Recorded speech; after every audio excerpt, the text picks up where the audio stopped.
Netflix subscribers have long been waiting for The Sandman to be released, and now all 10 episodes are ready to watch on the streamer.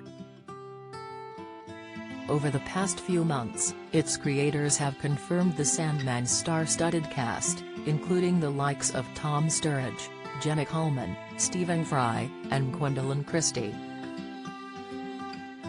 Now, another household name has been thrown into the ring as The Sandman dropped this morning, Friday, August 5th. Warning: this article contains spoilers from The Sandman. Is Star Wars' Mark Hamill in The Sandman on Netflix?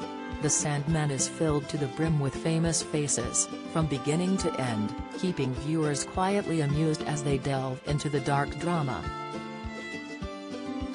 One actor who is also involved in the Netflix series is Mark Hamill, who played the iconic role of Luke Skywalker in the original Star Wars trilogy.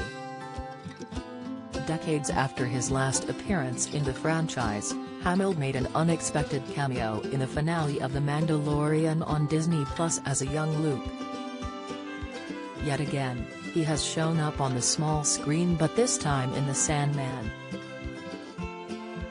Poll: what do you think of Strictly Come Dancing 2022 lineup?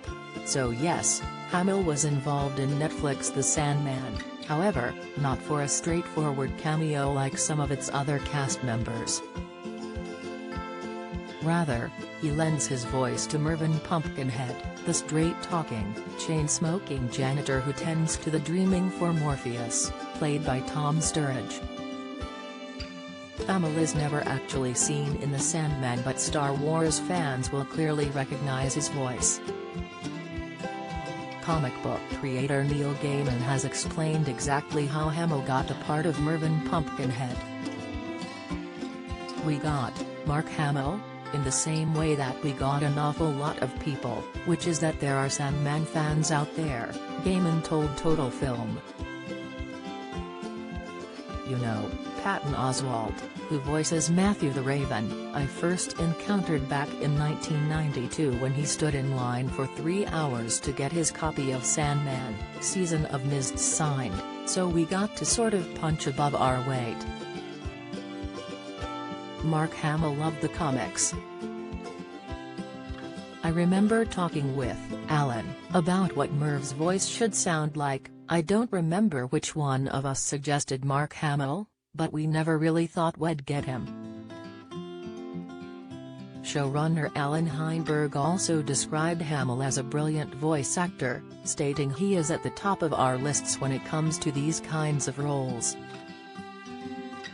Floundering Harry's U.S. ambitions savaged by Sharon Osbourne, explainer who is John Dee in The Sandman, cast Sandman star's tragedy-fueled performance, "I carry this with pride," revealed, The Sandman has been decades in the making, with Gaiman's award-winning comic book series coming to an end in 1996.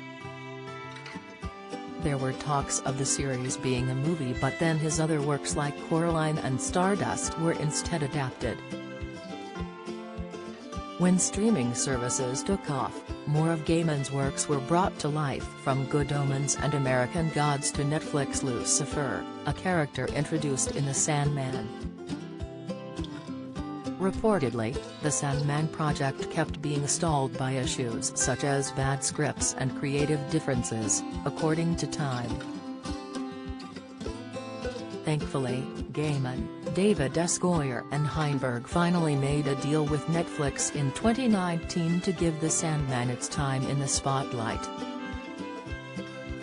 While the series has just been released on Netflix, talk has already started turning to its future. So far, Netflix has kept quiet on whether or not The Sandman will be back for a second season. But if subscribers take a liking to the already well-established comic book story, then it could be back for more episodes. The Sandman is available to watch on Netflix.